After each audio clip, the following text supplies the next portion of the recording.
നമസ്കാരം. ഇന്നലെ US മാർക്കറ്റുകൾക്ക് അവധിയായിരുന്നു. President day പ്രമാണിച്ച് ഇന്നലെ അവധിയായിരുന്നു. അതുപോലെ ചൈനീസ് മാർക്കറ്റുകൾക്കും ഇന്ന് അവധിയാണ്.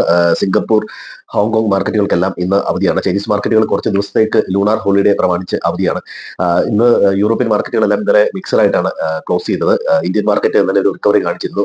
IT സ്റ്റോക്കുകളിൽ കുറച്ച് വാല്യൂ ബൈയിങ് വന്നതും പൊതുവെ ബാങ്കിങ് സെക്ടറുകളൊക്കെ ഒരു പോസിറ്റീവ് ഒക്കെ കാണിച്ചതൊക്കെയാണ് മാർക്കറ്റ് ഇന്നലെ കയറാനുണ്ടായ പ്രധാനപ്പെട്ട കാര്യം. ഇന്ന് ഇറാൻ US-ന്റെ ഒരു മീറ്റിംഗ് ഉണ്ട്. ഇറാൻ ഈ സമയത്ത് ഹോർമൂസ് കടലിടുക്കിൽ നാവിക അഭ്യാസങ്ങളൊക്കെ നടക്കുന്നുണ്ട്. അപ്പോൾ ഈ തീരുമാനം മാർക്കറ്റിനെ സ്വാധീനിക്കാനുള്ള സാധ്യതയുണ്ട്. അതുപോലെ ഉക്രൈൻ റഷ്യ ചർച്ച നടക്കുമെന്നും ഒക്കെയുള്ള വാർത്തകളുണ്ട്. അപ്പോൾ ജിയോ പൊളിറ്റിക്കൽ ടെൻഷന്റെ കാര്യത്തിൽ ഒരു അയവ് വന്നാൽ മാർക്കറ്റിനെ സംബന്ധിച്ച് അത് സപ്പോർട്ടാണ്. അതല്ല എസ്കലേറ്റ് ചെയ്യുന്നെങ്കിൽ തീർച്ചയായിട്ടും ക്രൂഡ് ഓയിലിന്റെ പ്രൈസ് കൂടും, മാർക്കറ്റിനെ അത് മോശമായിട്ട് ബാധിക്കുകയും ചെയ്യും.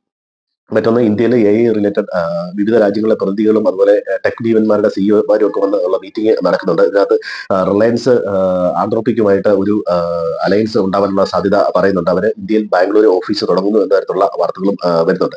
ഇനി ഇന്ത്യയുടെ ഇന്നലെ ട്രേഡ് ഡേറ്റ വന്നിരുന്നു. അതിനകത്ത് ഗുഡ്സ് ഐറ്റത്തിൽ ഇന്ത്യ ഇമ്പോർട്ട് ചെയ്യുന്നത് ഏതാണ്ട് 71% ഗുഡ്സ് ഇമ്പോർട്ട് ചെയ്യുന്നു. എക്സ്പോർട്ട് ചെയ്യുന്നത് 36% ആണ്. അതുപോലെ തന്നെ സർവീസ് സെക്ടറിൽ 43% നമ്മൾ എക്സ്പോർട്ട് ചെയ്യുമ്പോൾ ഇമ്പോർട്ട് ചെയ്യുന്നത് 19%. അപ്പൊ ഇത് കൂടാതെ തന്നെ ഇന്ത്യയുടെ ഡെഫിസിറ്റ് വൈഡൻ ചെയ്യുന്നു എന്നുള്ളൊരു വാർത്തയുണ്ട്. കഴിഞ്ഞ മാസം ഗോൾഡ് ഏതാണ്ട് 4.5 ടൈംസ് ആണ് ഇന്ത്യ ഇറക്കുമതി ചെയ്തത്. അതുപോലെ സിൽവർ 2.3 ടൈംസും ഇറക്കുമതി ചെയ്ത്. ഇതാണ് ഇത് ഡെഫിസിറ്റ് വർദ്ധിക്കാനുള്ള ഒരു കാര്യമായിട്ട് പറയുന്നത്. ഇന്ന് വരായിരിക്കുന്ന പ്രധാനപ്പെട്ട ഡേറ്റ UK-യുടെ അൺഎംപ്ലോയ്മെന്റ് ഡേറ്റയും ജർമ്മനിയുടെ കൺസ്യൂമർ പ്രൈസ് ഇൻഫ്ലേഷൻ ഡേറ്റയാണ്. അതുപോലെ തന്നെ US-ന്റെ ഫെഡിന്റെ വൈസ് ചെയർമാൻ അതുപോലെ ഫെഡ് മെമ്പേഴ്സ് നടന്ന ചില സ്പീച്ച് ഉണ്ട്. അപ്പൊ അത് അതിനകത്ത് വരുന്ന കമന്റ് ഒരുപക്ഷെ മാർക്കറ്റിനെ സ്വാധീനിക്കാനുള്ള ഒരു സാധ്യതയുണ്ട്. മറ്റൊന്ന്, FIs-ന്റെ പൊസിഷൻ നോക്കുകയാണെങ്കിൽ 80% അവർ ഇപ്പോൾ ഷോർട്ട് പൊസിഷനിൽ തന്നെയാണ് നിൽക്കുന്നത്. ഏതാണ്ട് 16% ക്ലൈന്റ് ലോങ് പൊസിഷനിലാണ് ഇപ്പോൾ നിൽക്കുന്നത്. ഇനി മറ്റൊന്ന്, ഇന്നലെ ക്യാപിറ്റൽ മാർക്കറ്റ് സെക്ടർ എല്ലാം ഏതാണ്ട് 1% മൈനസിലാണ് ഇന്നലെ ക്ലോസ് ചെയ്തത്. അതിന്റെ ലെൻഡിങ് റൂള് RBI ചേഞ്ച് ചെയ്തിരുന്നു, കുറച്ചുകൂടെ കർശനമാക്കുമെന്ന് വേണം മനസ്സിലാക്കാൻ.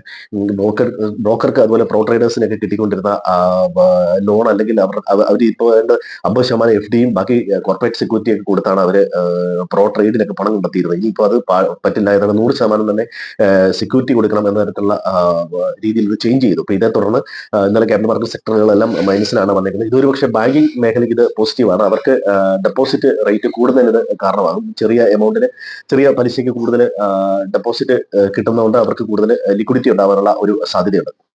ഇനി മറ്റൊന്ന്, ജപ്പാന്റെ GDP ഡാറ്റ പ്രതീക്ഷിച്ചത്ര ഉയർന്നില്ല. 0.2% മാത്രമാണ് വർദ്ധിച്ചത്. ബിലോ എക്സ്പെക്ടേഷൻ ആണ്.